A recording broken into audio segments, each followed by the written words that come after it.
Hello বন্ধুরা, নমস্কার সবাইকে। রাধে রাধে। আজ আপনাদের কিছু উপকারের কথা বলবো। নম্বর 1, ঈশ্বরকে নিরন্তর স্মরণ, স্বার্থত্যাগ এবং সকলের প্রতি সমভাব রাখা উচিত।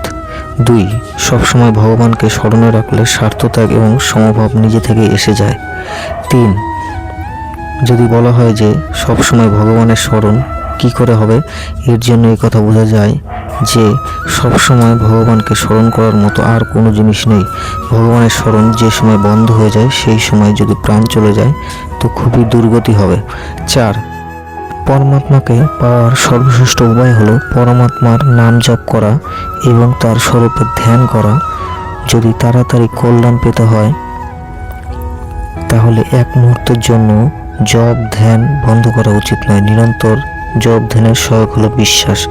বিশ্বাস উৎপাদনের সহজ পথ হলো সৎসঙ্গ অথবা কেঁদে কেঁদে ঈশ্বরের কাছে প্রার্থনা করা।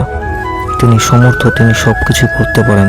5, যোগের দ্বারা, ভক্তির দ্বারা অথবা জ্ঞানের দ্বারা যেভাবেই হোক অজ্ঞতা দূর করে জ্ঞান প্রাপ্ত করার প্রয়োজন আছে।